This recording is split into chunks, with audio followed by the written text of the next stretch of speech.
Así que bienvenidos a todos a la cuarta jornada de formación Ribera Voluntarios 2023 y hoy vamos a tener una charla de nuevo con Jesús Peribáñez, nuestro profe de historia favorito, que nos va a explicar un poco qué es esto de la ecohistoria. Jesús, buenos días.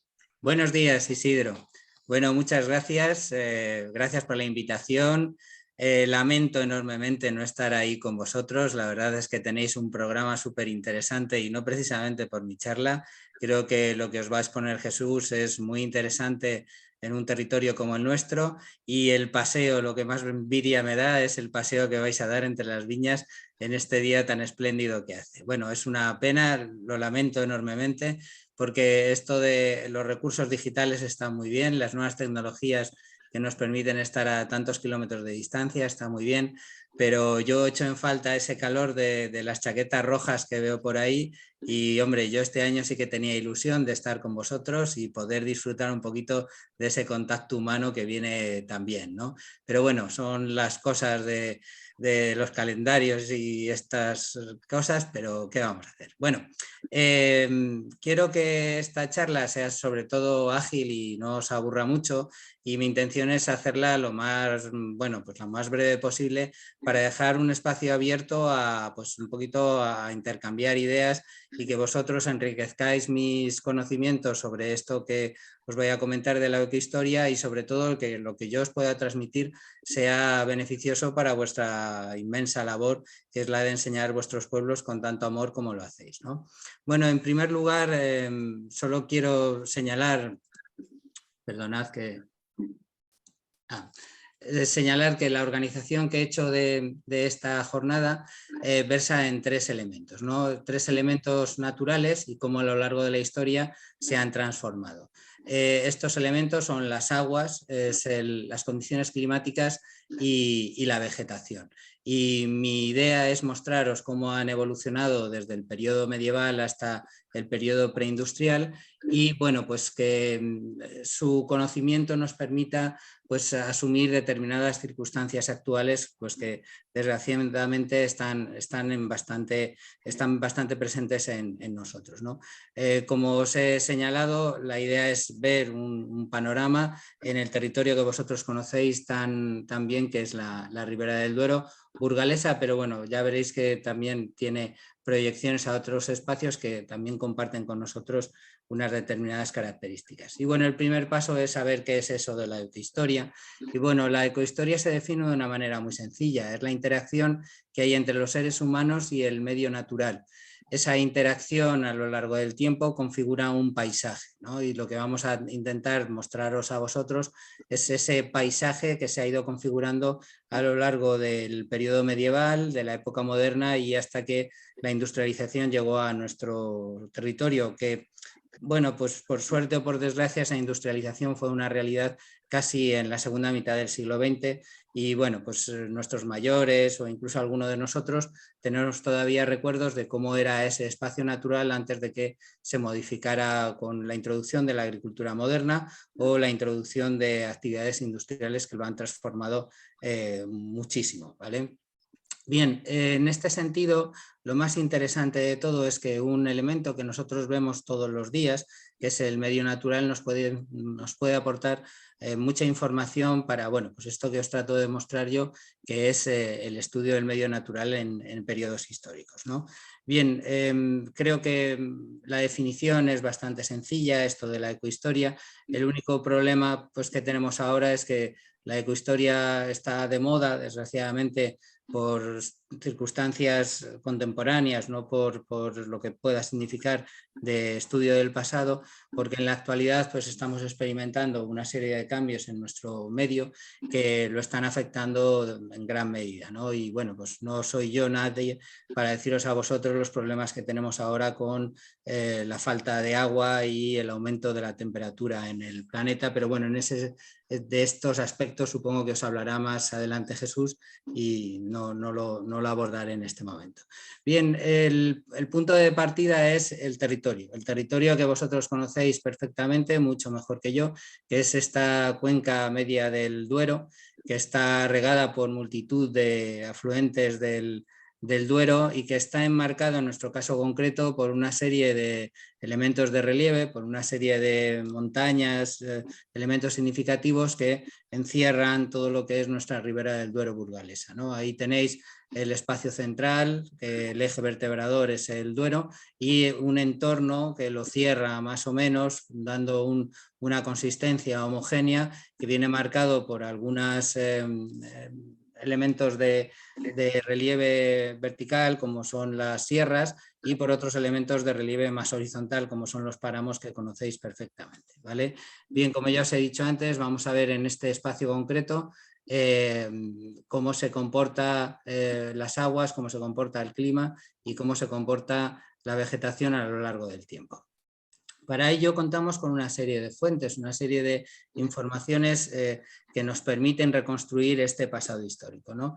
Tenemos informaciones arqueológicas y en este sentido os recuerdo que hay un yacimiento en Pintia que nos está permitiendo recomponer el pasado histórico de periodos prerromanos, muy, muy significativo a través de un proyecto de investigación súper interesante que algún día me imagino que lo invitaréis a ir porque a nivel de espacio natural, pero sobre todo de aprovechamiento del espacio de la ribera, pues está muy, muy desarrollado.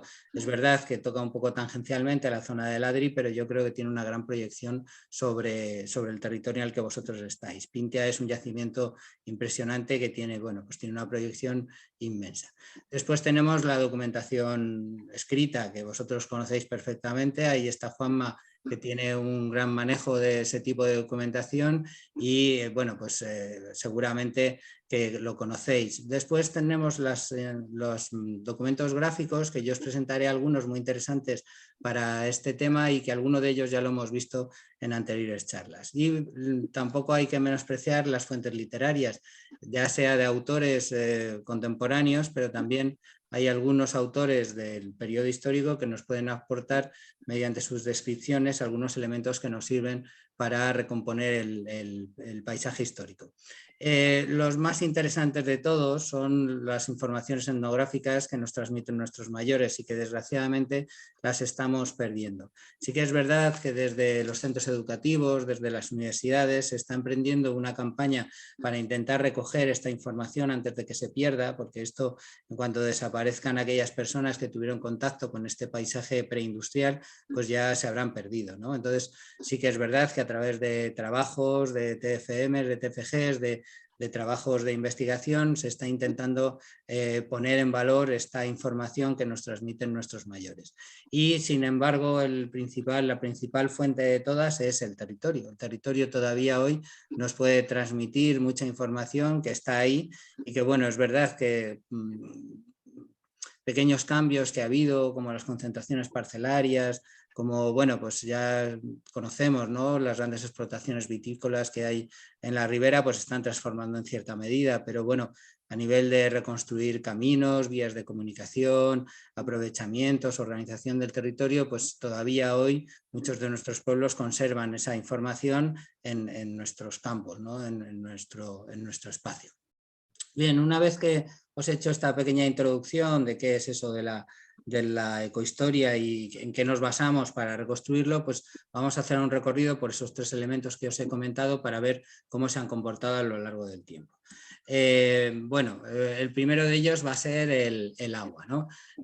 Durante la Edad Media y la Edad Moderna, la percepción que tienen los ribereños de la época es que hay una abundancia de aguas. Es algo que, bueno, quizá nos puede llamar un poco la atención, pero en la documentación se nos transmite que hay mucho agua, ¿vale? Y ese agua, y hoy, si os fijáis, ese agua está ahí, ¿vale? Se encuentra en espacios superficiales, como son los ríos, los arroyos, las lagunas, ¿vale?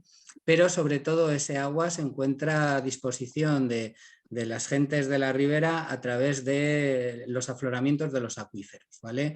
Tenemos una riqueza de acuíferos inmensa y, bueno, pues en la ribera del Duero se definen tres elementos de acuífero, tres niveles de acuífero.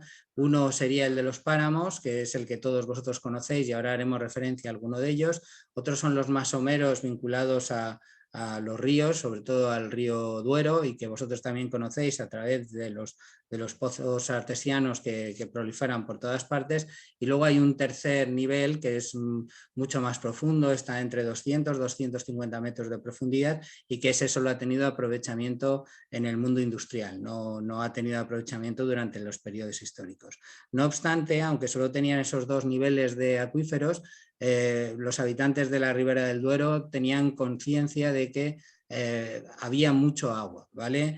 Otra cosa es cómo se dispone ese agua, ¿vale? Pero no hay muchas quejas, salvo en momentos excepcionales, sobre la cuestión de disponer de agua. Otra cosa es que llueva o no llueva, que eso es un problema un poquito más serio, ¿no? Bien, los problemas que describen nuestros paisanos que vivieron en este territorio en la Edad Moderna y Edad Media es sobre todo la calidad de las aguas, ¿vale? Los pueblos vecinos del Duero nunca tienen problemas con la calidad de las aguas, porque el Duero siempre tiene aguas abundantes y sanas, ¿vale? Pero es verdad que en función de la disgregación de los acuíferos, perdón, de los afluentes, hay otros ríos que ya no tienen esa fama de buena calidad de las aguas. Es el caso, por ejemplo, del río Bañuelos o el río Aranzuelo, ¿no?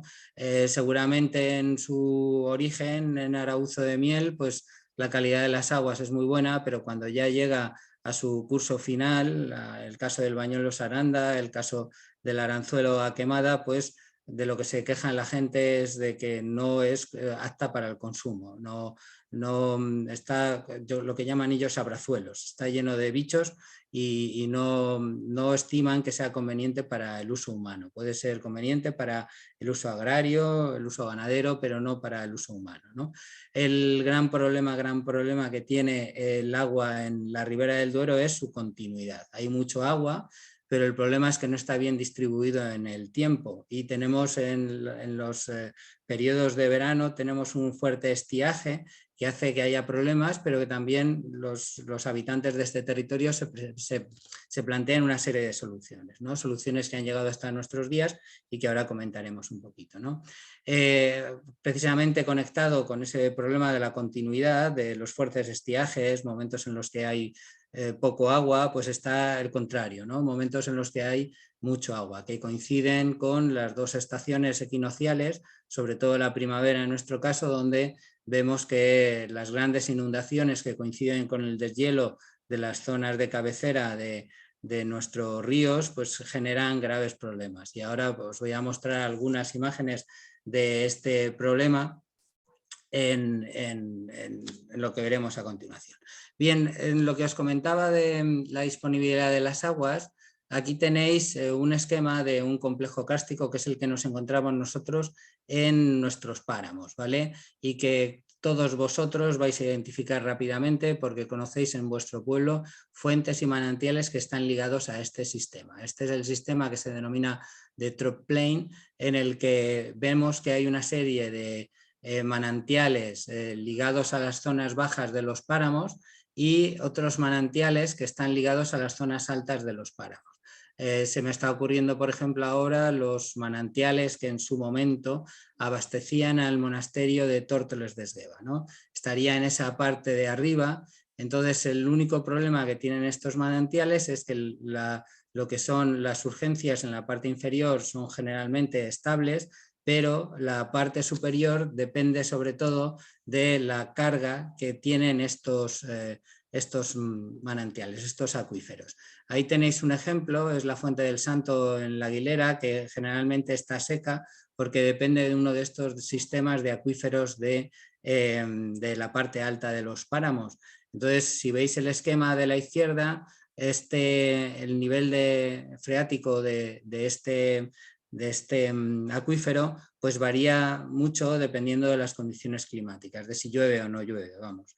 Y años que tiene buen aporte de lluvias, pues sube el nivel freático, eso hace que también los pozos artesianos que se generan tengan agua en niveles someros, pero como es el caso de este año, cuando no hay recarga de lluvias, pues se produce un problema en el abastecimiento de estos manantiales que están a una altura media y que se secan de manera estacional, ¿vale?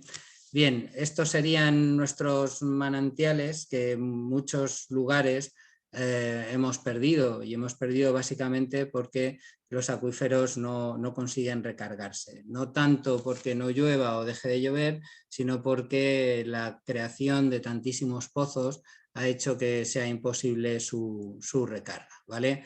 Aquí tenéis otro ejemplo de este problema con el agua, que es el exceso, ¿no? Este es un grabado de principios del siglo XIX, en el que se muestra el puente del Duero de Aranda y se aprecia perfectamente cómo la riada se está llevando buena parte de la ribera e incluso afecta a la aceña que está a la izquierda, y la rueda pues está a punto de salir volando porque el empuje de las aguas que llevan troncos, que llevan todo tipo de cosas, pues está ejerciendo sobre ello. Muchos de vosotros conocéis estas imágenes del río Duero a su paso por Aranda. Eso es donde hoy está el Barriles, y veis que está totalmente inundado, y la parte de arriba es ese espacio emblemático en Aranda que es el cine de abajo, ¿no? Que parece un barco, y en este caso efectivamente es un barco que flota sobre la superficie del Duero.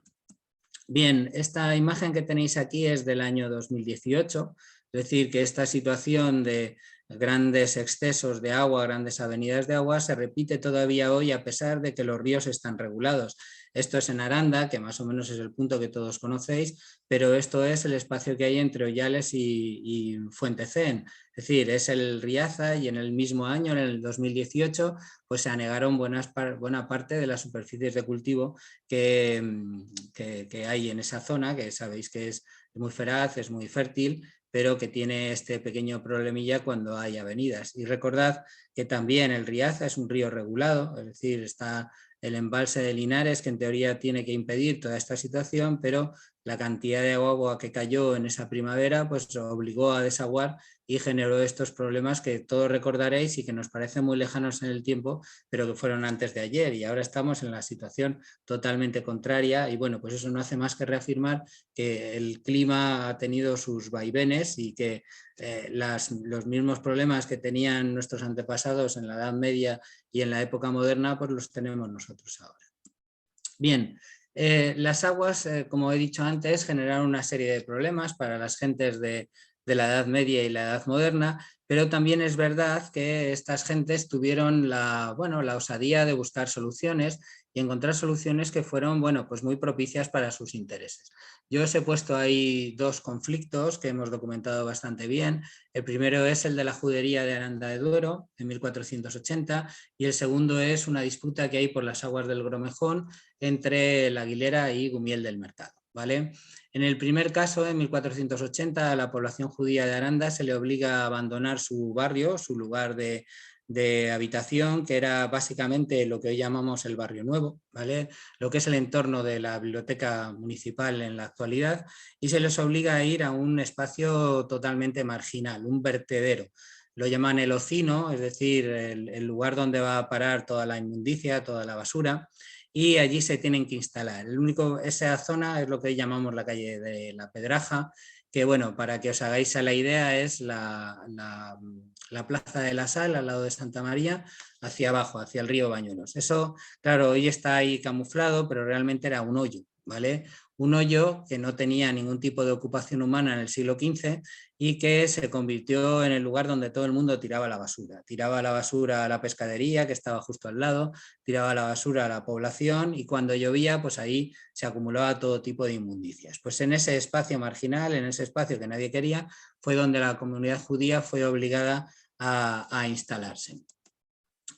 Claro, esta comunidad judía perdió una posición privilegiada porque ellos estaban en el centro de lo que era la Villa de Aranda, y se encontraron que ahora estaban en un lugar por el que nadie quería pasar. Pero bueno, la necesidad agudiza el ingenio, o el ingenio es agudizado por la necesidad, no sabemos muy bien, y entonces en ese momento ellos aprovechan esa situación de ser el vertedero de la ciudad para reclamar a las autoridades que les permitan abrir una pequeña puertecilla para que se pueda evacuar las aguas residuales cuando llueve, y esa pequeña puertecilla es lo que conocemos como el postigo de Santa Ana, que está en la parte inferior. Claro, esto que en principio es una medida sanitaria, es una medida de higiene colectiva, pues se convierte en una ventaja comercial. Porque todos los que hayáis ido a Aranda, si desde el puente de las Tenerías queréis ir a San Juan, tenéis que subir una cuesta muy pronunciada, ¿vale? La puerta de San Juan se encontraba al final de esa cuesta y esa cuesta costaba mucho subirla. ¿Qué ocurre? Que al abrir el pequeño portillo de Santa Ana ya no hay tal cuesta. Desde el puente de Tenerías a esa puertecilla no hay nada, es llano, y después la subida hasta lo que es la plaza de Santa María es mucho más agradable que no lo que tienes que hacer para subir hasta la puerta de San Juan. ¿Qué ocurrió? Que todo el tráfico comercial que antes estaba obligado a ir por la puerta de San Juan, todos los que venían desde Roa, todos los que venían desde Villalba, desde La Aguilera, desde toda la parte, desde Palencia, ¿vale? Todo ese tráfico comercial, pues de repente vio que era mucho más cómodo ir por la calle de la Pedraja, subir una pequeña cuestecita con una inclinación muy simple, que no tener que subir el montículo de San Juan. Y entonces todo el mundo decidió ir por esta calle en la época se llamaba de Santa Ana, bueno, no se llamaba El Ocino, no tenía nombre todavía. ¿Y qué ocurrió? Pues que los judíos que estaban precisamente ahí asentados, pues hicieron un negocio redondo, porque ahora todo el mundo pasaba por allí y toda la mercadería que llegaba desde el oeste de la villa, pues se compraba y se vendía allí, con lo cual lo que en principio fue una desgracia, pues se convirtió en un beneficio. Claro, los habitantes de la calle de San Juan estaban que trinaban, porque todo su negocio se había desplazado a la calle de abajo. Bien, este es el problema que generó el agua en la judería arandina a finales del siglo XV y esta es la solución que la comunidad judía dio a un pequeño problema que se convirtió en una gran virtud, ¿vale? Bien, otro problemilla fue el conflicto por el uso del agua del Gromejón. Hoy todos los que conocéis el Gromejón pues sabéis que lleva un hilito de agua, ¿vale? Pero en la época era un río que era capaz de mover muchos molinos, muchos. En La Aguilera había 2, en Gumiel de Mercado había otros 2, en Quintana del Pidio había 1, en Gumiel de Izán creo que había 3, es decir, hay varios ingenios que son movidos por un río que hoy pues, nos parece una regadera más que un río, pero en la época sí que tenía capacidad. Bien, pues el problema era que, claro, mover tantos molinos y a la vez utilizar sus aguas para el riego de linares, porque era lo que se plantaba en torno al río, pues no era compatible, sobre todo en los momentos de estiaje que hemos señalado antes, ¿no? Entonces, La Aguilera y Gumiel de Mercado entraron en una guerra literal, ¿vale? A finales del siglo XV entraron en un enfrentamiento armado entre las gentes de La Aguilera con las gentes de Gumiel del Mercado y bueno, pues trataron de buscar una solución, después de partirse la cara, pues intentaron llegar a un acuerdo, ¿no? Y bueno, el acuerdo fue el repartirse el turno de riego, ¿no? Establecer un calendario para hacer ese uso un poquito más racional de las aguas del Gromejón en los momentos en los que había más estiaje, ¿no? En ese momento la villa de La Aguilera lo que hace es organizar un espacio, que es lo que hoy se conoce como la pradera, y los de Gumiel del Mercado lo que hicieron fue organizarlo a su manera, creando un canal de riego, que es lo que hoy conocemos como la alcantarilla y que daba servicio a una parte de Gumiel del Mercado, que es la finca de la Ventosilla, ¿vale? Que con el paso del tiempo pues pasará a manos de la nobleza y bueno, pues a día de hoy todavía podemos percibir esos espacios, tanto la pradera como la alcantarilla. Bien, un tercer problema que surgió en esos momentos finales de la Edad Media es que para solventar el problema del abastecimiento de agua en la ciudad más grande de ese territorio, que era la Villa de Aranda, se planteó hacer un desvío de un río y el río elegido para desviarlo, para canalizarlo hacia la ciudad de Aranda, fue el Aranzuelo. El Aranzuelo, que como bien sabéis nace en Arauzo de Miel, pues llega a Quemada y en Quemada se junta con el Arandilla. Pues antes de juntarse el Arandilla, las autoridades de Aranda lo que hicieron fue desviarlo y trasladarlo hacia la laguna de San Juan. Que la laguna, bueno, este es el cauce que queda todavía del Gromejón, que esto es el azud de uno de los molinos de la Aguilera, ¿vale? Esto es la zona de la pradera. Bueno, lo que os estaba comentando de Aranda.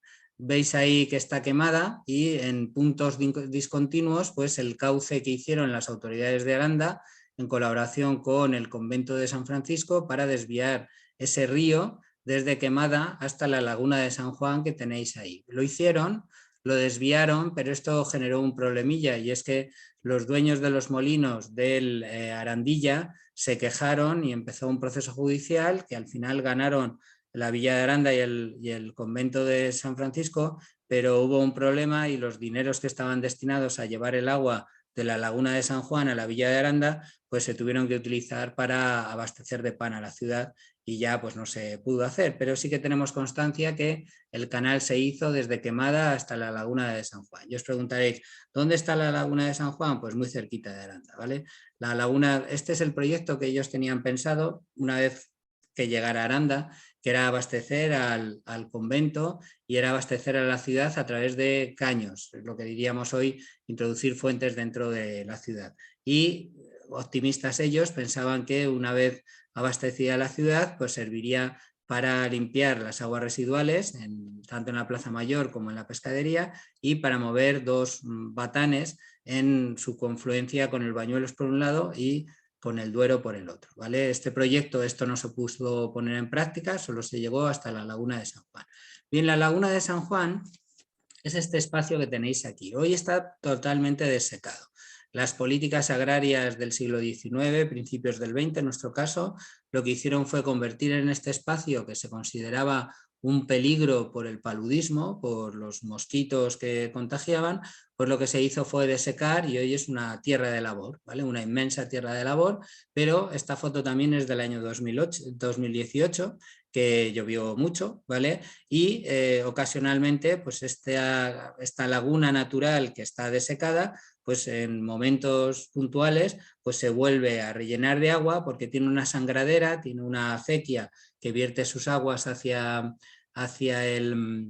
la Arandilla, pero que está cegada y este año pues no le dio para evacuar todo el agua que cayó y entonces ese año fue muy bonito, bueno, muy bonito menos para el dueño de la tierra, claro, que perdió toda su cosecha, pero para el resto muy chulo porque las garzas anidaron en este espacio y fue una recuperación de un espacio natural, bueno, de manera pues eso, durante un año y nada más, pero bueno, es un espacio muy chulo. Y en este mismo sentido, pues tenemos los humedales de Valcabadillo, que es el mismo fenómeno, una laguna endorreica que no tiene salida a ningún afluente significativo y que bueno, pues, sufrió el mismo proceso que la laguna de San Juan en Aranda, que fue su desecación y puesta en cultivo, pero que bueno, pues el pueblo ha considerado recuperarlo y bueno, pues ahí vemos el resultado y hoy pues es la recuperación de un espacio natural y la verdad es que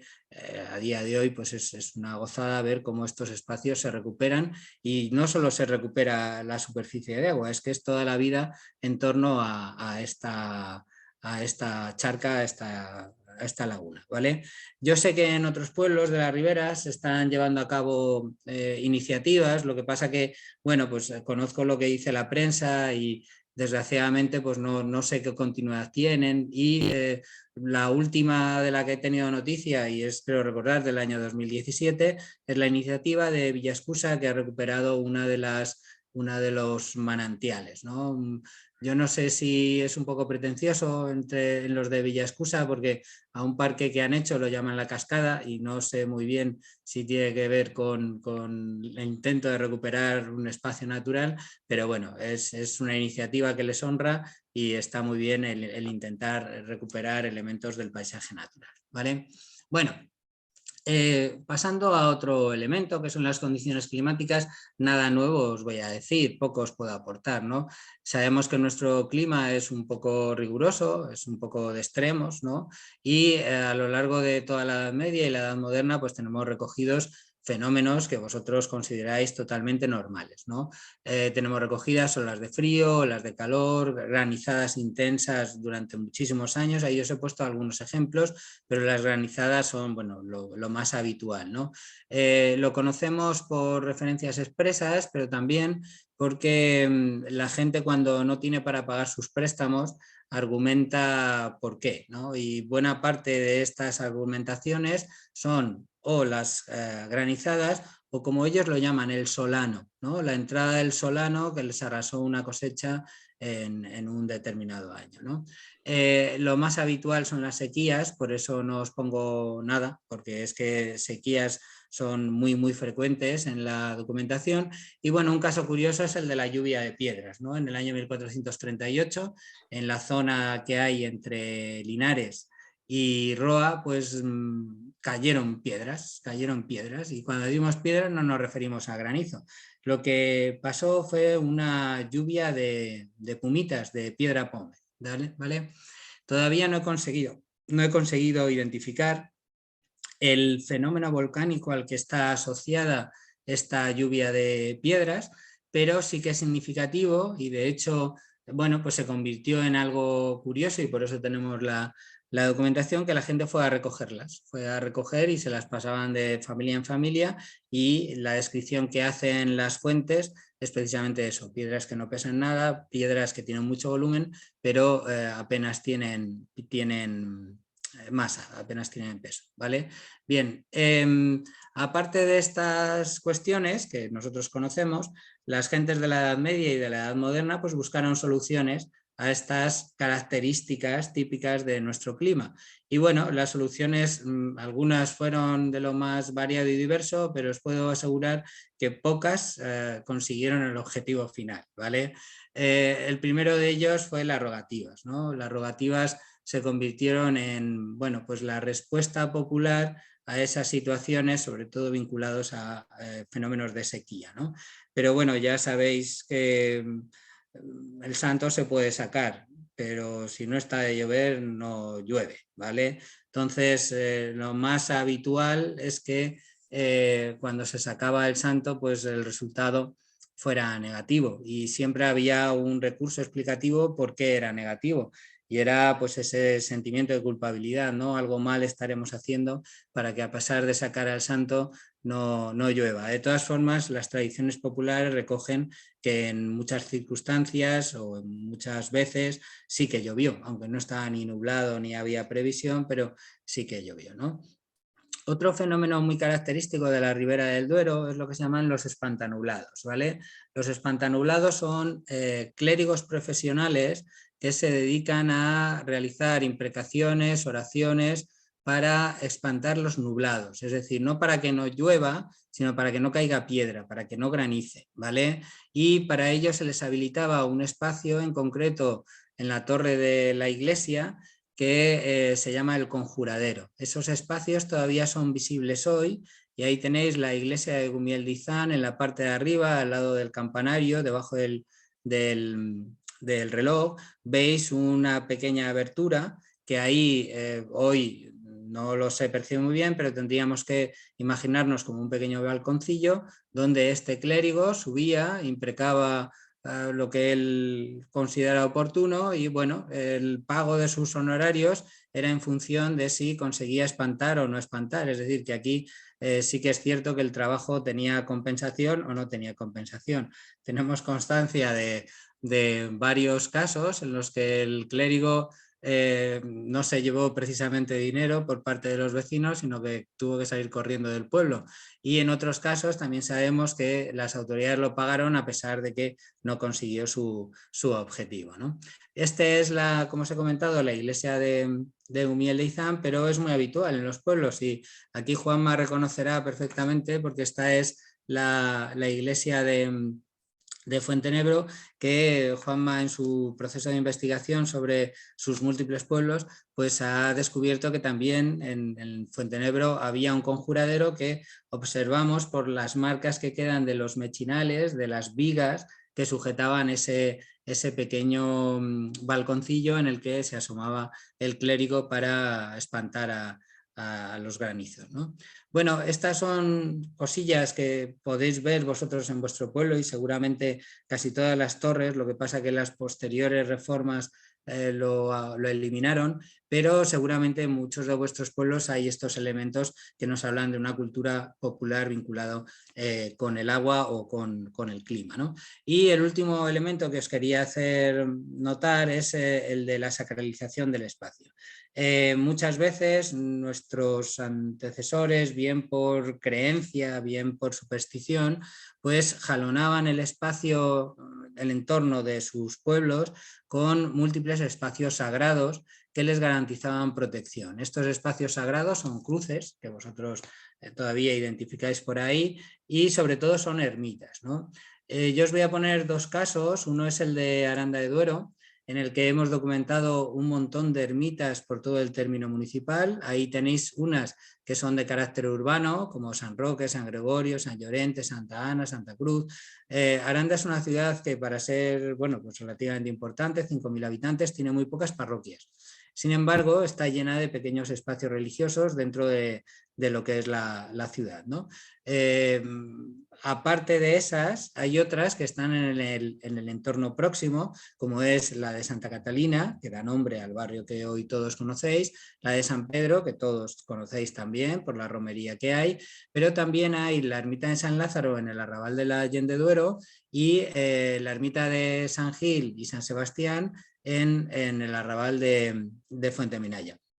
Y luego además hay otra línea o otro círculo de ermitas que están en espacios ya claramente rurales, ¿no? Como es el caso de Santiago o como es el caso de San Antonio de Padua o como es el mismo caso de la ermita de la Virgen de las Viñas, que nos parece que está ahí al lado, pero tiene una distancia pues considerable para ser una ermita urbana, ¿vale? Bien, esto mismo que vemos en Aranda se produce en el resto de nuestros pueblos, ¿vale?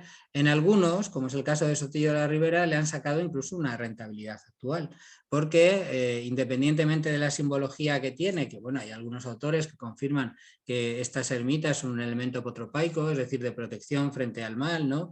Que tiene forma de cruz, que bueno, yo ahí ya no puedo entrar, pero sí que es cierto que en Sotillo de la Ribera, para ser un pueblo de pequeña entidad, vamos, o de mediana entidad, pues sí que es verdad que el término municipal está jalonado de multitud de ermitas. Sí que es verdad que estas ermitas en muchas ocasiones están en relación con antiguos asentamientos que había ahí, pequeños, bueno, pues lo que en otros lugares se llaman alquerías, ¿vale? Es decir, poblamiento disperso que tenían su centro de culto, ¿vale? Es el caso en Fuentespina del Padre Eterno, que todos conocéis, en su momento se llamaba Casa Sola, o es el caso de la Virgen del Prado en Villalba, o bueno, pues ahí, y en el caso de Sotillo de la Ribera, es verdad que posiblemente alguno de esas ermitas que están distribuidas por el espacio rural, pues tengan que ver con pequeños emplazamientos de población que con el tiempo han desaparecido. Pero bueno, es significativo que en Sotillo lo han recuperado y lejos de ser elementos como en Aranda,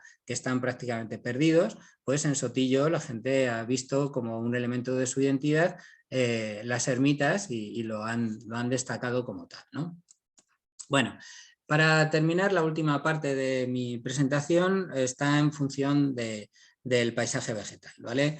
Este es el elemento que más información hemos podido percibir a lo largo de las fuentes, ¿no? Tenemos documentación diversa y variada, los apeos, los pleitos, las actas notariales, es decir, información de carácter histórico tal cual. Pero luego además contamos con información muy valiosa como son los libros de viaje tanto medievales.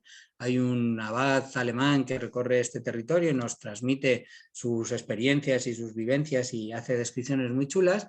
Y también tenemos libros de viajes que se pusieron de moda en el siglo XVII y siglo XVIII de viajeros que vienen por España y lo comentan. Pues nos ha servido para reconstruir cómo es ese paisaje y hemos observado que hay muy poquita variación de lo que había en el siglo XV o XIV a lo que nos encontramos en el siglo XIX, ¿vale? Muy poquita variación, ¿vale? Luego tenemos otras fuentes de carácter fiscal, de carácter económico, como es el catastro del Marqués de la Ensenada, como es la descripción de López Ráez, que aunque es un clérigo, su función es introducir la racionalidad en la explotación del territorio del Obispado de Osma, y los dos grandes diccionarios del siglo XIX, que es el de Tomás López y el de Amador. Estos tienen un pequeño matiz, que es que tienen una intención claramente económica, es decir, lo que nos van a transmitir es la información sobre qué beneficios fiscales fundamentalmente se pueden obtener de este territorio. Por lo tanto, no es tan rico en información como lo son los anteriores, ¿vale? Bien, a través de estos libros de viajes obtenemos información, pero también a través de las fuentes gráficas obtenemos una riquísima información. ¿Vale? Esto que tenéis aquí es una pintura del siglo XVII que acompaña a un pleito en el que nos describe perfectamente el término municipal de Quemada. ¿Vale? Pero claro, al describirnos el término municipal de Quemada, pues nos da información sobre sus vecinos. Tenemos a la parte derecha, tenemos Aranda, a la parte derecha inferior Gumiel, Villanueva de Gumiel, tenemos también a la izquierda Zazuar y tenemos Badocondes en la parte superior, ¿vale? Y se debería ver Fresnillo también en la parte superior central, pero no aparece, ¿vale? Bien, ¿qué es lo que nos manifiesta este mapa? Pues lo que vemos es que hay una riqueza en cuanto a bosque que, bueno, pues ahora veremos que quizás sea un poquito engañosa, ¿vale? Pero está muy bien porque nos muestra la imagen que tenían de sí mismos las gentes que crearon este documento, ¿vale? Y vemos que sus zonas de cultivo pues están perfectamente imbricadas dentro de sus zonas de bosque, y es que el bosque juega un papel fundamental en las culturas preindustriales. Yo no sé si observáis que hay unos espacios en blanco en la parte superior, en el monte superior, que eso también lo que nos puede estar indicando es otros aprovechamientos económicos que había en la zona de bosque, y esto pueden ser las caleras, ¿vale? Que es la obtención de cal viva a través de la combustión de piedras de cal, de rocas de cal, ¿vale? No lo tenemos claro, pero por referencias a documentación diversa, pues parece ser que era bastante habitual la obtención de cal en estos espacios donde tienen los dos elementos, por una parte canteras de caliza y por otra parte el combustible que les proporciona el bosque, ¿vale? Bueno, este es un documento, otro del siglo XVIII, también del mismo espacio, porque aquí parece ser que estuvieron en Gresca durante mucho tiempo. Bueno, pues vemos que ha cambiado un poco la forma de representación, nos han cambiado la perspectiva y ahora vemos en la parte de abajo Zazuar, en la parte de arriba Aranda, a la izquierda Badocondes, a la derecha Gumiel de Izán, y bueno, ahí también está Villanueva de Gumiel, pero a mí me tapa vuestra imagen, así que no lo veo. Bueno, es el curso del río Arandilla, y bueno, pues tenemos en la parte central, como era el caso anterior, tenemos al pueblo de Quemada, ¿vale? Y seguimos observando esa gran proliferación de un bosque, en este caso menos tupido que en el anterior, pero bueno, que nos representa cómo en un siglo de diferencia que hay entre una representación y la otra, apenas ha cambiado la masa forestal, apenas hay variaciones en el aprovechamiento del espacio, ¿vale? Bueno, otro elemento también que nos muestra esta abundancia de bosque, de monte, ¿vale? Es este gráfico que hizo uno de los monjes, no sé si es monje o es el cura párroco de la vid, en el que bueno, pues muestra con centro en la vid todo el espacio natural que hay en su entorno, y bueno, pues en el inventario de Tomás López él solicita a las fuerzas vivas de cada pueblo que le hagan una representación de su pueblo, ¿no? Y bueno, pues hay algunos que hacen 4 líneas, y en este caso pues el párroco de la vid pues se explaya y nos hace una representación muy fidedigna de lo que es el territorio que circunda la vid, ¿vale? Bueno, pues como veis son documentos muy interesantes que nos permiten reconstruir ya no solo con palabras, sino también con imágenes, cómo era el medio natural y sobre todo cómo perciben las gentes de ese momento el medio natural, ¿vale? Bien, dentro de este medio natural lo que tenemos que decir frente a ideas quizá preconcebidas es que es una idealización pensar que nuestro medio natural antes era un vergel en el que había naturaleza y todo era salvaje.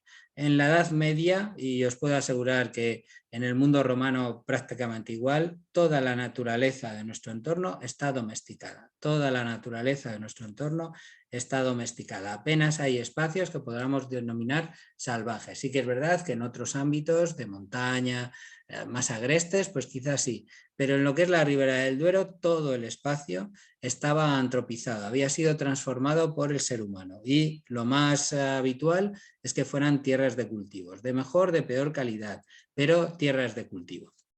Y estas tierras de cultivo se disponían en torno a lo que son los lugares de los núcleos de población de una manera radiocéntrica, ¿vale? Tenemos en el entorno próximo, y vosotros ahora pensad en vuestro pueblo y estoy seguro que se mantiene ese elemento, tenemos huertos cercados. Y estos huertos cercados, pues muchas veces, claro, es un gran esfuerzo el cercar los huertos, ¿no? Y diréis vosotros, bueno, los cercamos para darle seguridad. Bueno, sí, seguridad, pero no frente a nuestros vecinos que entren a robar nuestras hortalizas. Básicamente la seguridad se la dábamos frente a esas grandes masas de ganado que pasaban por nuestras tierras 2 veces al año, que es la oveja merina, que es la mestra, ¿no? Para proteger esos espacios de la llegada masiva de ovejas durante 2 momentos puntuales del año, pues estos huertos se cerraban para que no pudieran pasar los animales que venían por aquí pastoreando, ¿vale? Bien, cerca de nuestros pueblos hay generalmente un elemento identificado como dehesa, como pasto cercano al pueblo que servía tanto para alimentar a los animales de la comunidad como sobre todo en el caso de Aranda para alimentar a los animales que iban a ser sacrificados en las carnicerías. Y era pues el lugar donde se concentraban todos los pues, cerdos, vacas o corderos que iban a ser sacrificados en la carnicería pública de la ciudad para luego ser vendidos en los tajos, ¿no? En el caso de Aranda conocemos 2 de esas. La primera todos lo conocéis porque es la de Silla, es lo que hoy da lugar al nombre de la calle Silla, y otra que había en la zona más exterior, en la zona del Allende Duero, que fue la que luego se consolidó y que servía básicamente pues eso, zona de paso para la zona para llegar al matadero, ¿vale? Bien, en una posición más alejada estaría el viñedo y el cereal, dependiendo de la calidad del terreno, pues se dispondrían en hojas según las necesidades, y en un último círculo concéntrico pues estarían los pastos, que los pastos, lejos de ser espacios naturales, están perfectamente adecuados para que tengan un aporte de lo que se necesita, que son nutrientes para los animales, y en último lugar estaría el bosque que en nuestro caso estaríamos hablando de monte, ¿vale? Lo que nosotros denominamos con monte. Y además estos espacios están regulados por las autoridades. Hay ordenanzas en todos los pueblos y una de las más antiguas que ha llegado hasta nosotros de regulación de la utilización del suelo es la de la Aguilera, ¿vale? Que es de principios del siglo XVI, pero estoy seguro que en otros muchos lugares pues hay estas ordenanzas. Yo no las conozco y me encantaría conocerlas, pero seguro que en los ayuntamientos de vuestros pueblos pues tenéis un montón de ordenanzas. Generalmente son más antiguas, son del siglo XVIII, pero seguro que son, bueno, pues el reflejo de lo que se hacía antes, ¿vale? Bien, hablando un poquito de este último elemento, del bosque, el papel que juega el bosque en nuestra economía en la actualidad pues es ir a buscar setas y poco más, ¿vale? Los que tenéis suerte de tener una chimenea pues también lo utilizaréis para ir a buscar combustible, pero en la Edad Media es un elemento fundamental, tan fundamental que sin él no se entendería la supervivencia de la mayor parte de la población, y el bosque es un elemento pues que está asociado a la vida cotidiana, ¿vale?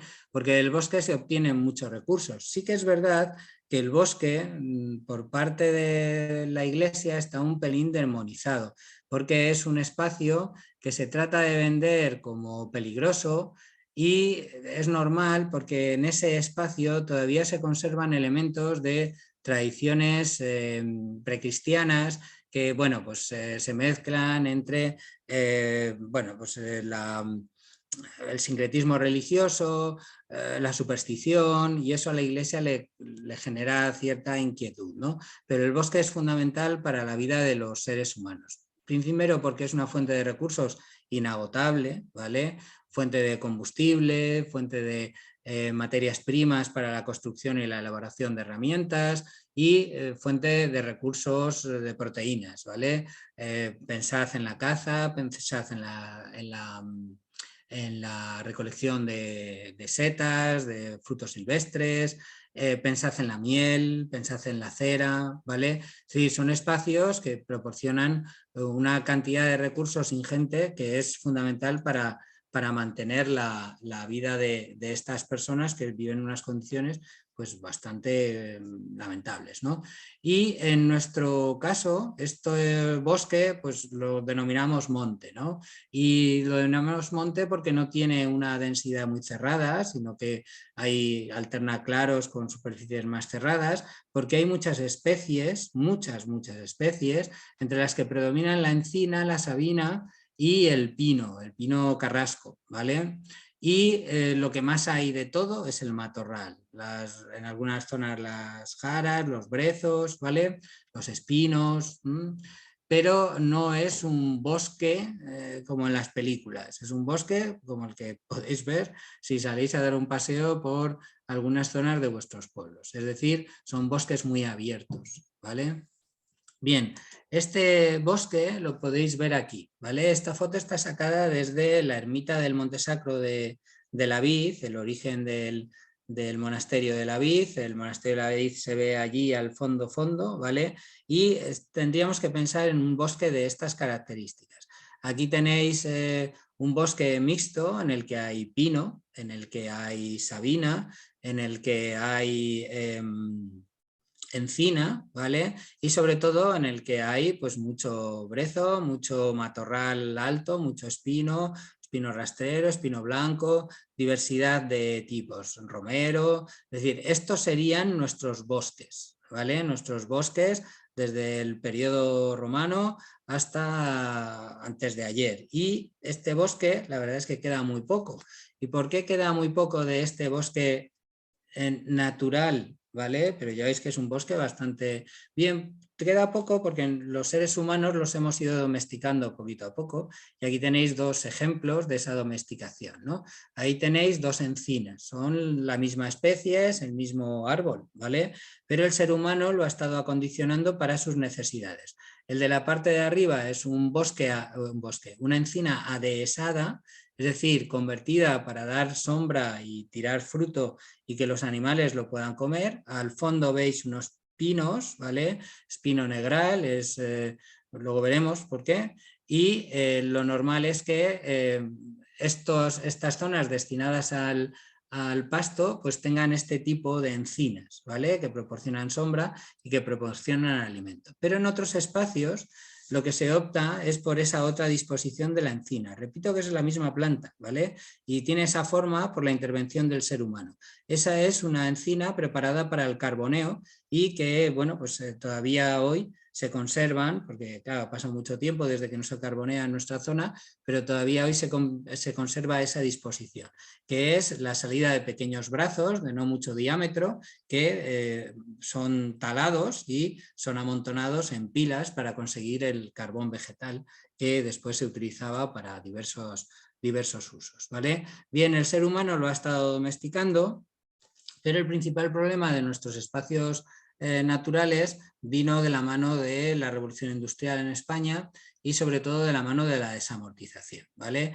La desamortización generó, como ya hemos visto en algún otro momento, generó espacios agrarios modernizados, como pudo ser el intento de la Ventosilla, de Azanueva, de Cuzcurrita o de la Vid. Solo el de la Ventosilla llegó a buen término, el resto fueron fracasos y el principal problema para nuestros bosques fue la privatización de los comunales. Todos estos bosques eran comunales, eran propiedad de los ayuntamientos y bueno, pues las distintas desamortizaciones, pero sobre todo la de Madoz de 1854, lo que hicieron fue convertirlos en bienes desamortizables, bienes que fueron vendidos en subasta pública, ¿vale? Y estos bienes pues fueron comprados por gentes de la zona o inversores de fuera y fueron talados y puestos en explotación.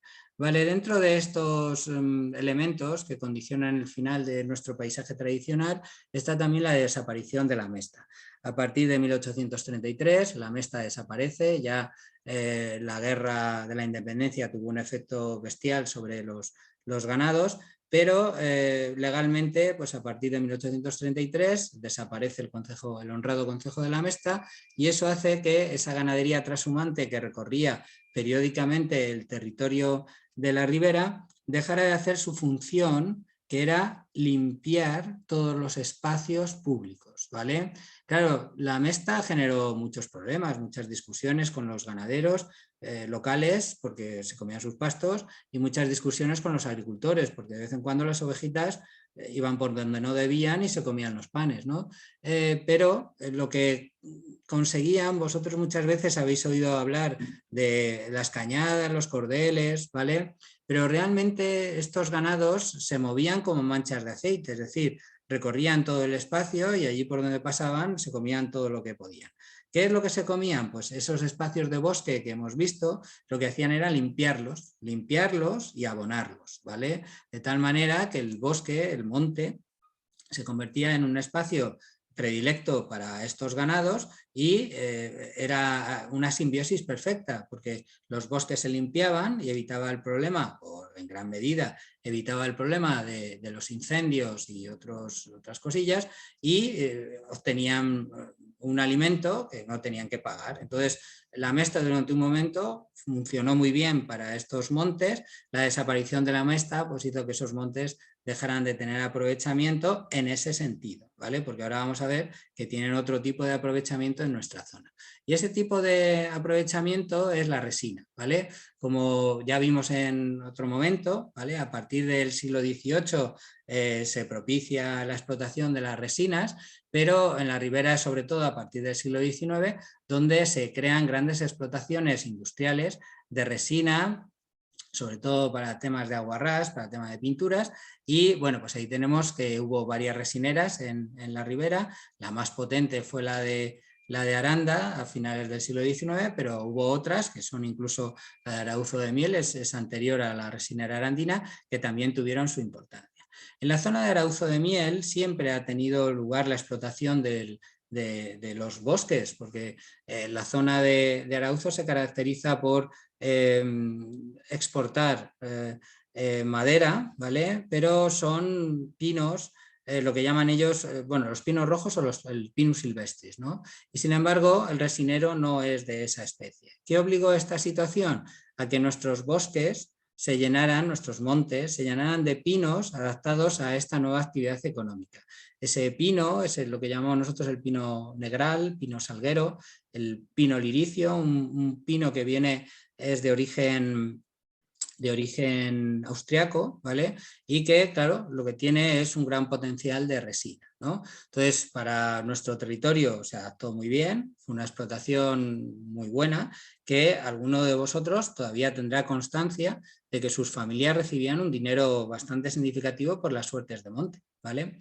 ¿Qué ocurrió? Que cuando estas resineras dejaron de funcionar, los pinos se quedaron allí. Y eso, pues a día de hoy es un problema, porque estos pinos se caracterizan porque tienen una potencia resinera bestial, porque la resina que generan es muy potente y todos sabemos lo que pasa con la resina en los espacios que están llenos de maleza, ¿no? Entonces, esta situación va a generar algunos problemas que hoy tenemos en la actualidad.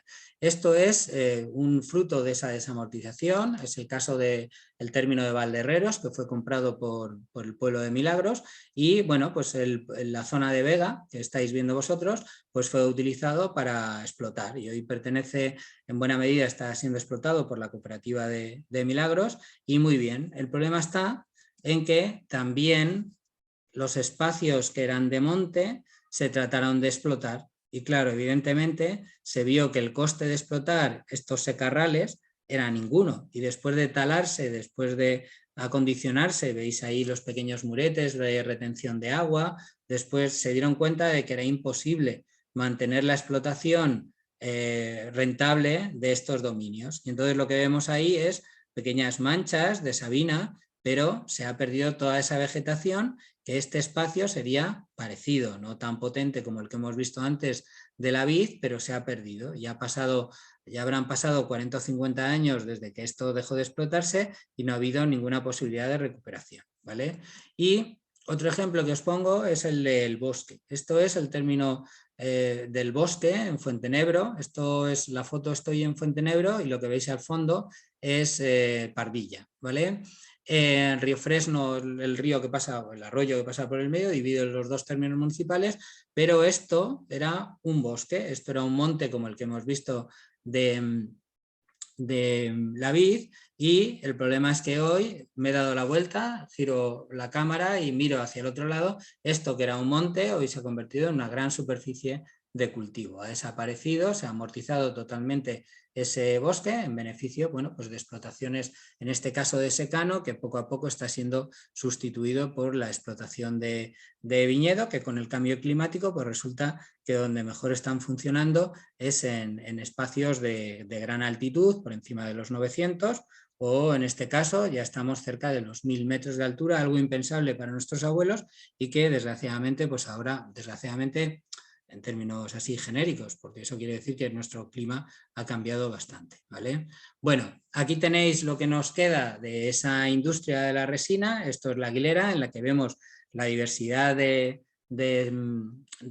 vegetación que hay, pero ese pino que tenéis ahí, el que es de color más verde, los otros son carrascas, pues ese pino es un pino que no es endógeno, que es alóctono, que viene de esas plantaciones que se hicieron en el siglo XIX para la obtención de resina, y que está muy bien porque esto es muy bonito, pero realmente suponen un peligro porque responden a una explotación que ya no se está haciendo y que genera un producto, que es la resina, que se convierte en un peligro por su alta inflamabilidad. Bueno, para terminar, y ya os dejo de aburrir, dos conclusiones, ¿no?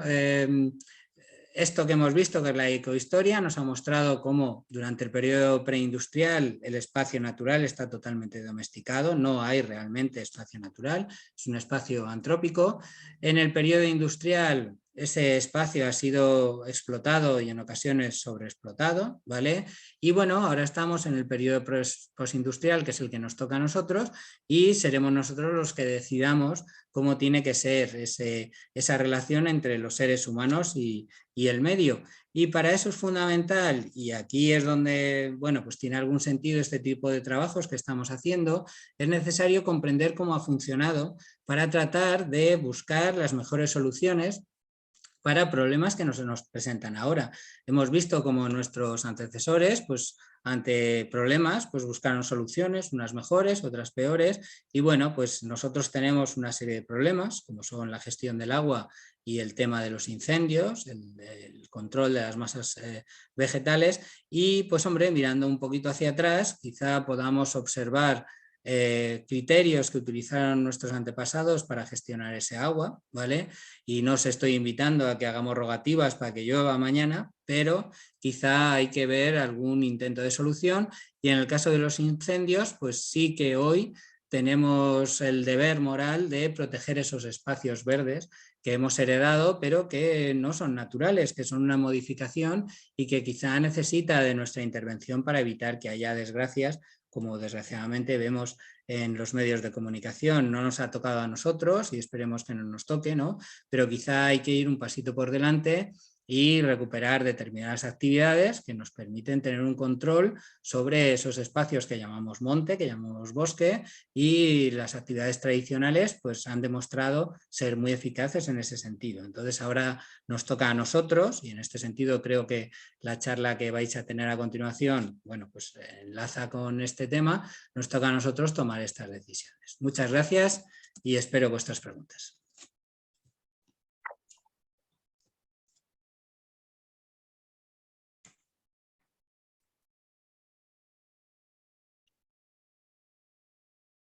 Bueno, pues qué maravilla de charla, de verdad. Muchísimas gracias, Jesús.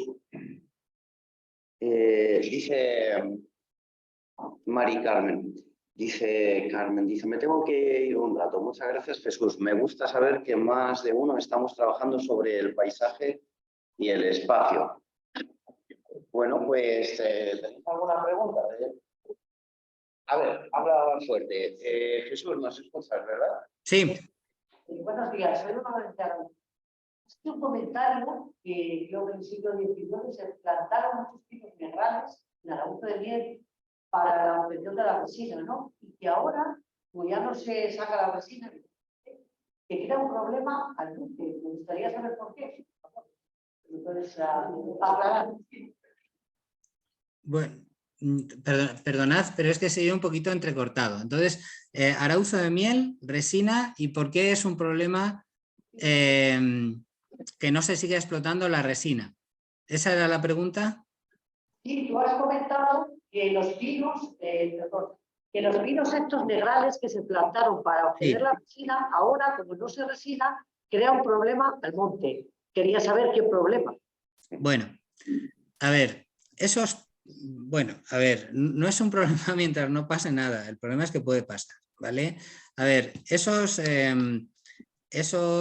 pinos están adaptados para la obtención de resina y si vosotros paseáis por ahí veréis que todavía están sangrados, están heridos y vemos en el suelo que hay los botecitos de cerámica en los que se recogía la resina, ¿vale? El problema es que siguen sangrados, siguen tirando resina y esa resina es muy inflamable, ¿vale? Aparte de que el pino de por sí tiene mucha resina, tiene mucho contenido resinoso. Entonces, nosotros, nuestras especies tradicionales, como es la encina, soporta muy bien el fuego. A ver, todos los árboles se queman, pero la encina tiene la capacidad de soportar el fuego y rebrotar. El problema de los pinos negrales es que ese alto contenido que tiene en resina, lo que hace es que se convierta en una tea. Y al ser una tea, lo que hace es expandir con mayor rapidez cualquier conato de incendio. Entonces, no es un problema que haya pinos negrales. El problema es si ese monte no está cuidado para que una cuestión natural, yo no digo que nadie lo incendie, pero una cuestión natural como puede ser un rayo, si hace que genere combustión, el pino negral lo que va a hacer es potenciar esa combustión. Mientras que la encina lo que hace es, se quema de golpe, pero tiene capacidad de regenerarse. No sé si me he explicado bien. Mira, te has explicado perfectamente, porque el año pasado, cuando hubo el incendio en Quintanilla del Coco, y tal, nosotros, el miedo que teníamos era que se pasara a nuestro terreno, porque precisamente estos pinos son, bueno, puro fuego, ¿no? Entonces, como tú bien dices, y la encina aguanta mucho más el fuego, pero nuestros pinos, eso es un combustible, bueno... Claro, pero no es cuestión de que haya que quitarlos, ni mucho menos, pero quizás sí que hay que, a ver, ahí es muy fácil decirlo, ¿no? Pero quizá tenemos que gestionar la limpieza de esos bosques para evitar que se produzcan estas situaciones, ¿no? ¿Qué ha ocurrido? Pues que esos bosques apenas se utilizan, la gente ya no tiene sus calefacciones y va a limpiar los tocones y esas cosas, y claro, no hay animales que limpien la maleza, que se coman las hierbas se secan y las hierbas son lo que propicia que se aumente la posibilidad, el peligro de esos bosques. Eso lo tiene que gestionar la Junta, evidentemente. Ya, pero la Junta somos todos. Sí, Es bueno. decir, si nosotros no se lo pedimos, la Junta no va a hacer nada. Muchas gracias. Gracias. Bueno, ¿alguna otra pregunta? A ver, sí. Has hecho alusión de las ermitas de Sotillo, que eran como digamos que las teníamos como en plan económico. Yo creo que son más espacios de socialización, tanto de la gente que va a hacer la ruta de las ermitas, como de la gente del pueblo que celebramos allá cada una de las fiestas y nos reunimos todos allá. Bueno, no es tanto económico, no sé, no cobráis por ello, quiero decir, eso sería económico, pero sí que le dais aprovechamiento y eso está muy bien porque algo que no se usa se pierde. Entonces, el hecho de que la habéis incluido en una ruta de las ermitas quiere decir que le dais valor, pero no un valor económico, sino un valor cultural y un valor patrimonial, algo que es vuestro y que defendéis como vuestro. Y el hecho de estar integrado en una ruta quiere decir que ese valor es significativo, que no lo dejáis apartado. Entonces, si se me ha entendido como valor económico, no. Valor económico no es un valor sobre todo cultural, que lo valoráis. Bien, gracias. A ver, Juanma, a ver si te oye desde ahí. Sí, dale, con buena voz, dale, dale. Muy buenas. No sé si me oyes. Sí, te oigo, te oigo. Una pregunta, ya se estaba hablando del bosque administrado, controlado. Mi pregunta es si crees que puede tener Lonja una tradición oral que venga contando días diferentes de la existencia de, en el monte de Villanueva, de caballos salvajes. Caballos salvajes. No tengo constancia. No. A ver, es difícil que haya caballos salvajes. Habría que pensar más en pérdidas y cosas así. No lo sé. Me resulta un poco difícil, pero bueno, todo es posible, ¿no? Eso pasó en América, ¿no? Se escaparon los caballos y se convirtieron en grandes manadas de caballos, pero claro, la situación es totalmente diferente. Allí no había presencia humana o muy reducida y los caballos estaban a sus anchas.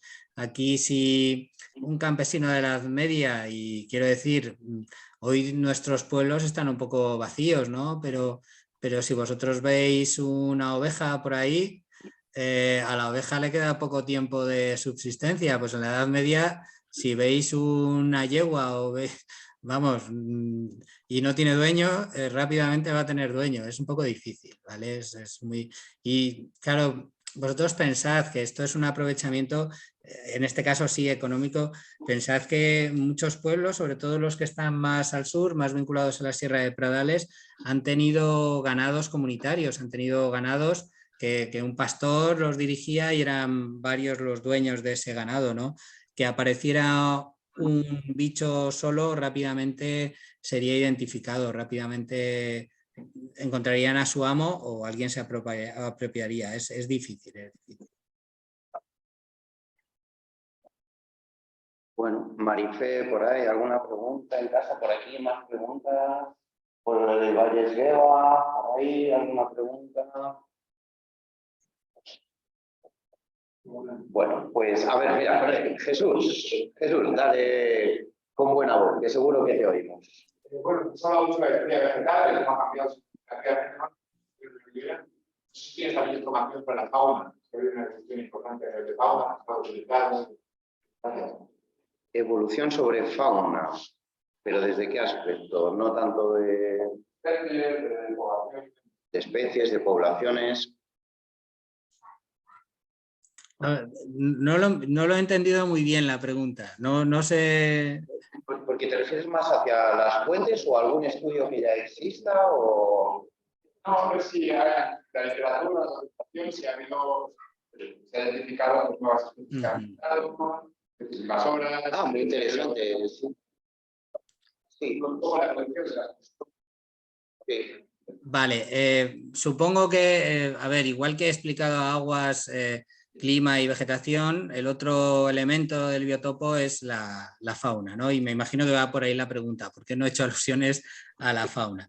Bien, es una parte un poco difícil porque las fuentes que nos dan información sobre la fauna lo hacen sobre todo con carácter cinegético, es decir, orientadas exclusivamente a la caza o vinculadas.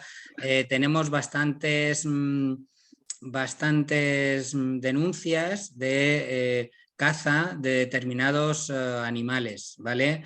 Pero claro, son animales con valor cinegético, es decir, liebres, corzos, jabalís.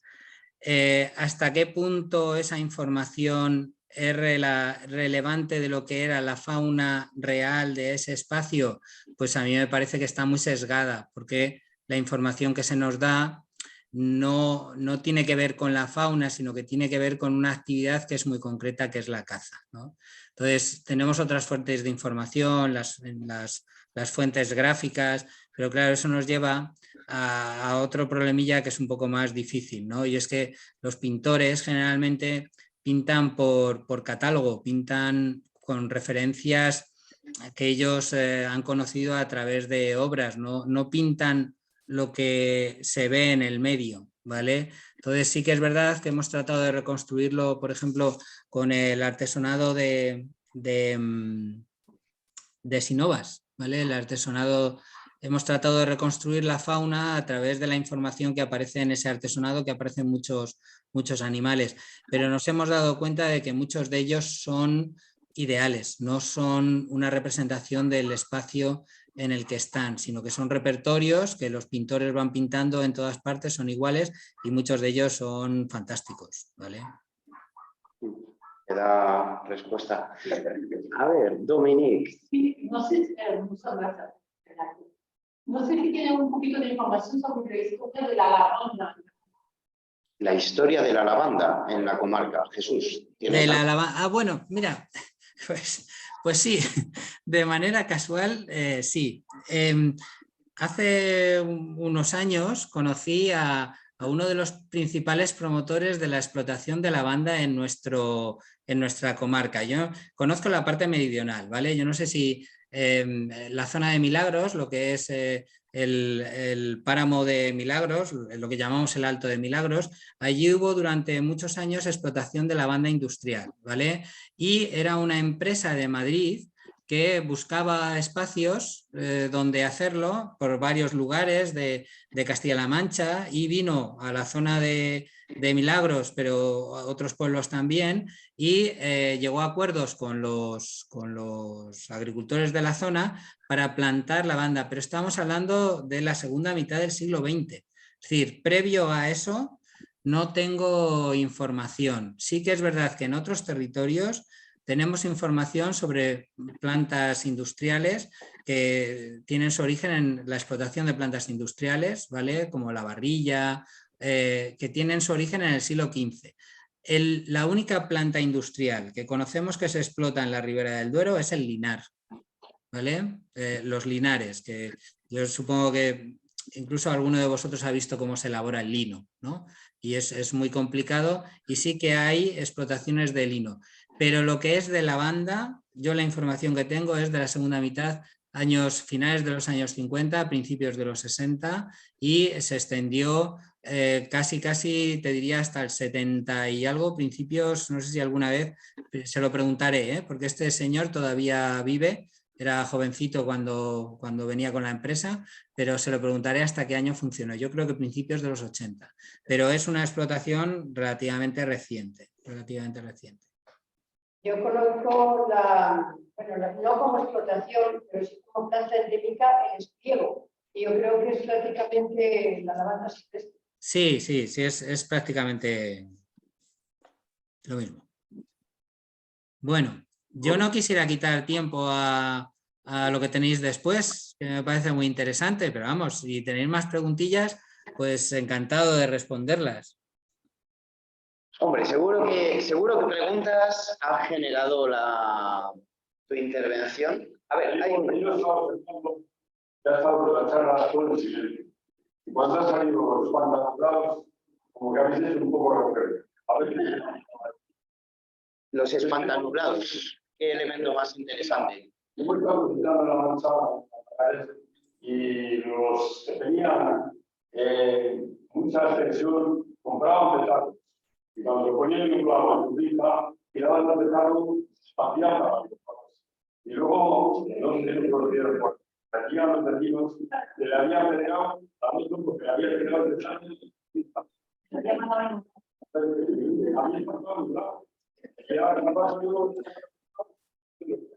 Esto viene a punto de registro. Has dicho en Manzanares, en Ciudad Real. Vale. Bueno, pues esto de espantar los nublados, Jesús, parece que es algo bastante extendido en la península, no sabemos si más. Sí. Además, efectivo. ¿Y cuál es el origen y la razón de tirar petardos para espantar los nublados? Bueno, a ver, esto tiene un componente científico, es decir, la onda expansiva que genera el supongo que son cohetes, lo que más que petardos tiraban cohetes, ¿no?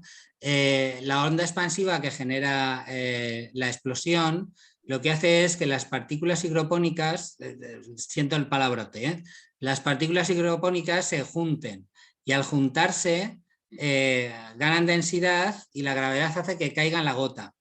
¿Qué ocurre? Los nublados, como bien sabéis todos vosotros, son nubes que van creciendo en altura, en altura, en altura y tienen varios kilómetros de altura. Esa gota, cuando cae, las corrientes lo que hacen es subirla hacia arriba. Arriba la temperatura es muy baja, se congela. Cuando se congela, la gravedad hace que baje, pero las corrientes que hay dentro de esas nubes hacen que vuelva a subir. Entonces se vuelve a formar una gota de hielo y se ven los circulitos. Si cogéis una bolita de granizo, veis los circulitos y es las veces que ha subido para arriba esa bola. ¿Cuál era la intención de esa explosión? Que en este caso son las voces que daba el cura en el conjuradero, que es exactamente lo mismo, tendrían que tener unos bozarrones del copón. La intención es que se juntaran varias gotitas antes de subir tantas veces y que cayeran ya.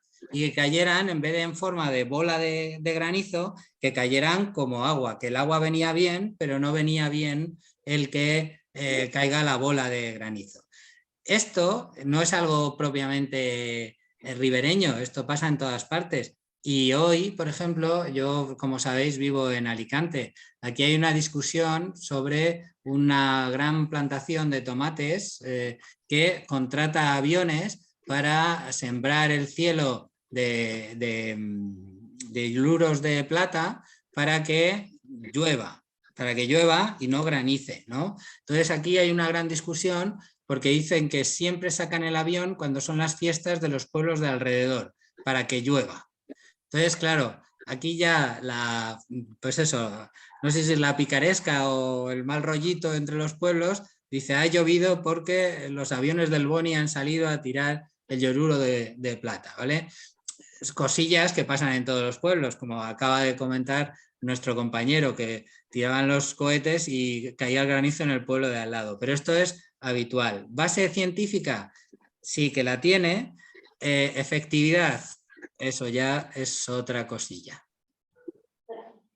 Qué bien, qué interesante. ¿Alguna cosa más? Bueno, pues muchas gracias. Vale. Bueno, yo sí que quería decir una cosa. A propósito de cuando has dicho, Jesús, el tema de la biodiversidad a nivel histórico, yo sí que quería decir que estamos estudiando recientemente y en la primera mitad del siglo XX lo que es la actividad de los primeros biólogos o ecologistas en España, ¿vale? Y el territorio de la Ribera, comprendido entre la provincia de Segovia y entre Montejo de la Vega de la Serrezuela y Santo Domingo de Silos, ¿vale? Es un territorio que tiene una relevancia muy, muy importante en ese sentido porque tanto José Antonio Valverde como luego Félix Rodríguez de la Fuente empezaron aquí y ello está documentado, estamos trabajando en recuperar un poco esa memoria y esa documentación. Y eso es lo que daría pie, pues que ahora está tan en boga, ¿no? Como el Parque Nacional de Doñana, porque pues, Antonio Valverde pues, fue su precursor y Félix Rodríguez de la Fuente, gran figura, y la relación que estas personas tenían con los habitantes de la Ribera, ¿no? Y de los diferentes pueblos, tanto entonces Badoconde desaparece muchas veces, pero también Arauzo también tiene un papel importantísimo con Félix Rodríguez de la Fuente, así como otros pueblos del entorno. Y bueno, todavía hay que seguir investigando un poco, nos va a dar lugar también a identificar esas especies invasoras seguramente o las autóctonas y su relación con las otras, y también los monasterios, en este caso el de la Vid y el monasterio de Silos tenían museos de historia natural en el que vamos a poder observar también esa evolución un poco, pues por ejemplo, cuándo desaparece el quebrantahuesos, ¿vale? Es algo que podemos estudiar a través de la documentación, o bueno, en fin. Pues nada, vale, pues vamos entonces a escucharte ahora a ti, Jesús, y vamos a ver si lo hacemos bien y somos capaces de poner la pantalla, que sí. Vale, pues sí, vamos a ponerlo en el segundito solo.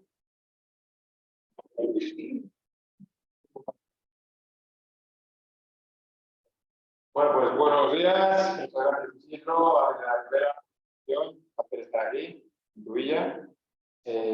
Yo soy arandino, toda mi vida, soy de fuera, y ahora vuelto para Aranda, un año.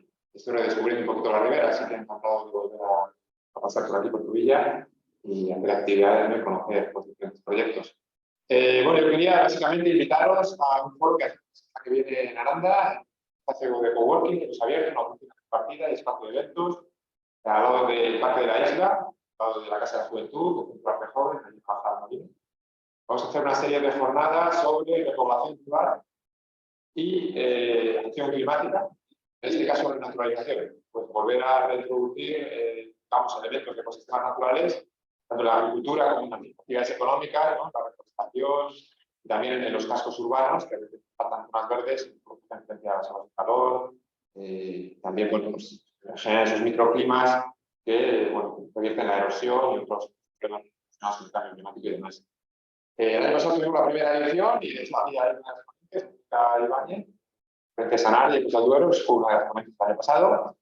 Lo dedicamos a identificar los problemas relacionados con el cambio climático en la Ribera del Duero, que está afectando a las actividades económicas y a la vida de la población y también a la biodiversidad. Y este año vamos a hablar ya de soluciones. Una de las soluciones es la economía local, fomentar la economía local más resiliente, ¿no? Generamos aquí todos los alimentos que necesitamos o cómo gestionamos el agua, los recursos, para no depender de insumos externos. Y otra es la renaturalización.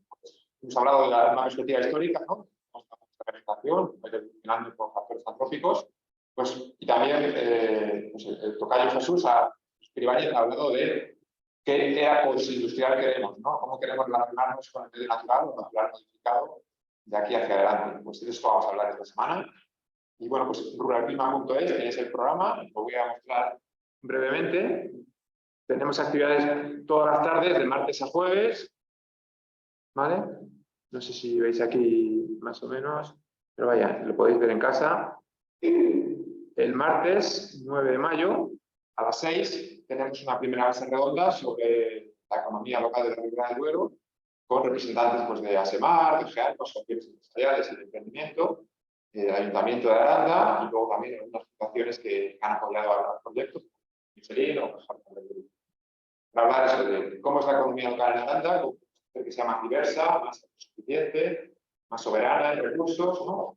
Y crear empleo rural y calidad que vuelva a la gente que quiera volver y que tiene que volver. ¿No? Y hablar un poco de qué es eso de la transición económica justa que se está hablando, ¿no? De eficiencia territorial, para que pues, el mundo rural no quede abandonado, ¿no? Con la recuperación económica que se está haciendo, que no nos abandonen y que decidamos aquí lo que queremos y qué oportunidades tiene que haber para que los jóvenes puedan hacer.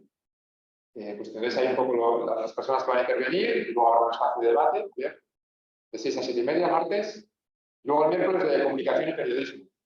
Cómo tenemos que comunicar y hablar de cambio climático y de biodiversidad rural, ¿no? Se está hablando mucho de los impactos de la sequía, del trabajador, no tanto de soluciones, ni causas. ¿Cuáles son las causas de todas estas crisis, ¿no? Hay que hablar de causas y de soluciones, y eso, pues, desde el punto de vista de periodistas y medios de comunicación, yo creo que hay que también trabajarlo de forma diferente y hacer unas prácticas para. Entonces vamos a tener a periodistas de Diario Burgos, Diario La Ribera, del País, de Cadena SER, de Cadena COPE, Televisión Aranda. Bueno, un debate interesante sobre comunicación de las crisis ecológicas. Eso el miércoles 10 de mayo y luego el jueves. Bueno, pues en primicia vamos a tener a representantes de la Asamblea Ciudadana para el Clima. Si habéis oído la Asamblea Ciudadana para el Clima.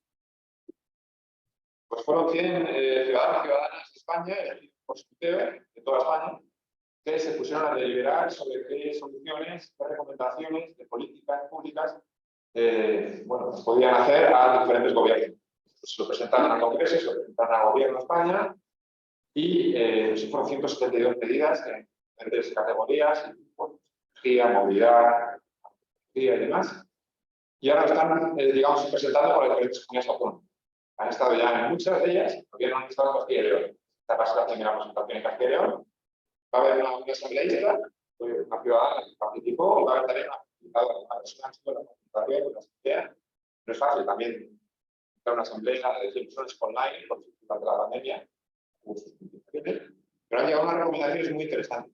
Y es un experimento de lo que se llama democracia directa, ¿no? De decidir la propia ciudadanía, sin tener que delegar a los representantes políticos, qué soluciones queremos. Entonces, vamos a intentar explorar si esto sería replicable a nivel local. Una pequeña asamblea ciudadana, clima de la biodiversidad a nivel local. Vamos a ver si se podría hacer. Pues nada, eso es el jueves. Y el viernes, que es la jornada más extensa, pues es por la mañana. Aquí veis de 9 a 1, más o menos. Voy a intentar mover a... ¿Puedo mover esto? Que se vea bien. Vale. Sí, sí, me apaña ahí. No sé si llegáis a ver lo del programa del viernes. Vale. Pues hay 3 mesas redondas y una dinámica. Es ya de experiencias concretas de renaturalización en otros territorios españoles. Entonces, al principio vamos a tener una mesa un poco más teórica de analizar que, digamos, cómo afecta el clima y a la biodiversidad, naturalizar en el mundo urbano y el mundo rural, los 2 ámbitos, ¿no? Y nos centramos en Andrés Alcántara, de la Unión Internacional para la Naturaleza, a Elena López-Gun, que es una científica del IPCC en Naciones Unidas, del panel climático, que estuvo el año pasado, la conocéis en el mundo. Repite, tendremos también a... Ya, no lo veo tampoco. Fernando Valladares, igual lo conocéis, científico del CSIC, especialista en divulgación de cambio climático, famoso, que ha estado también en diferentes acciones de lo que se llama desobediencia civil. Quitaron de sangre, por ejemplo, las escaleras de los diputados, ya están siendo imputados algunos compañeros suyos para, pues, bueno, llamar la atención frente a la inacción climática de los gobiernos, ¿no? O sea, también es un rebelde climático, es una persona muy interesante. Luis Marcos Naveira, estuvo con Mónica en unas charlas que hicimos en Navidades, es un profesor de la Universidad de Burgos, científico conocer, ¿no? Trabaja mucho en repoblación rural de la UBER, es el director de la oficina UBER de Burgos, y nos va a hablar, pues eso. Sí. Ah, sí, míralo. Hola Luis, no sé si quieres decir algo.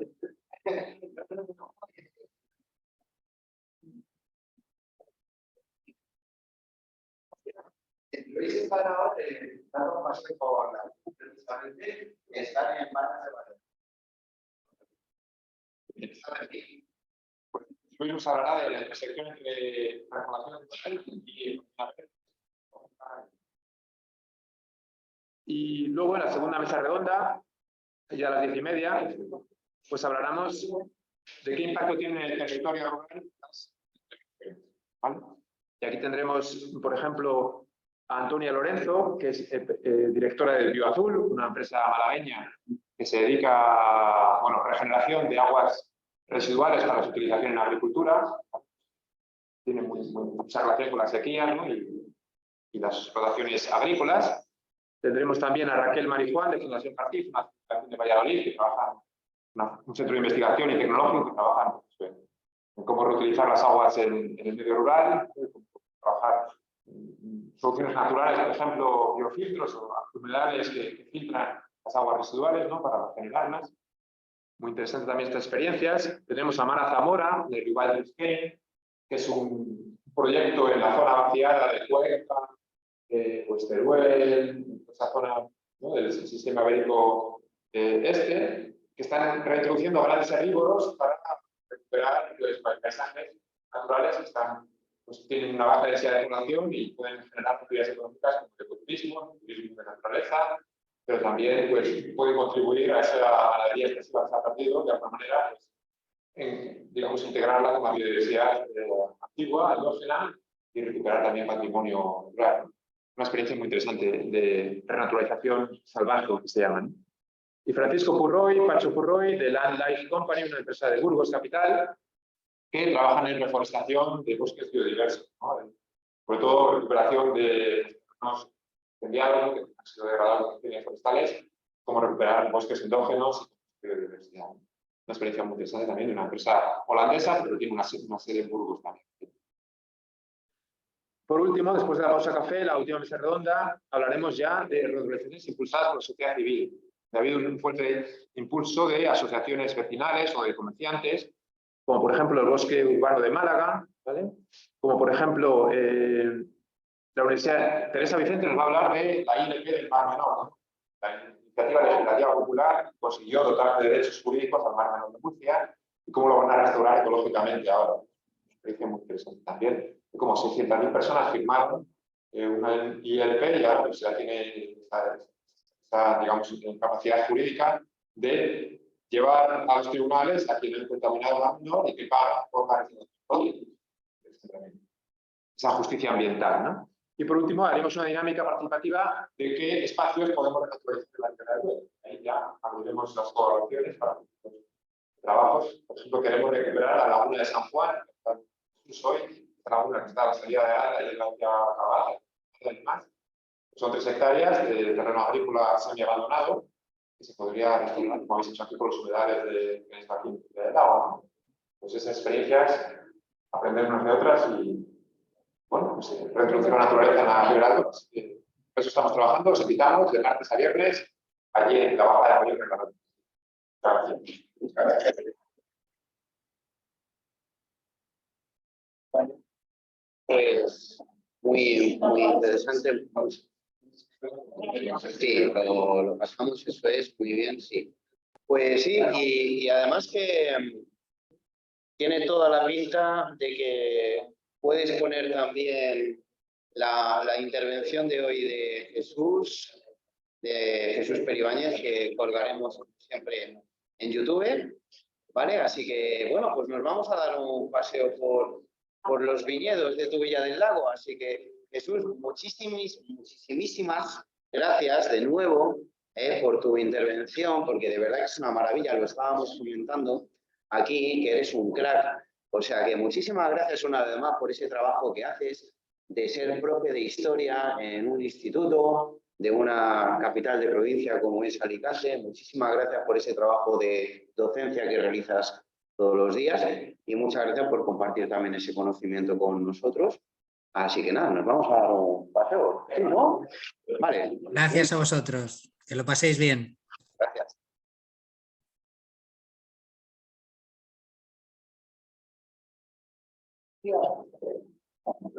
Bien.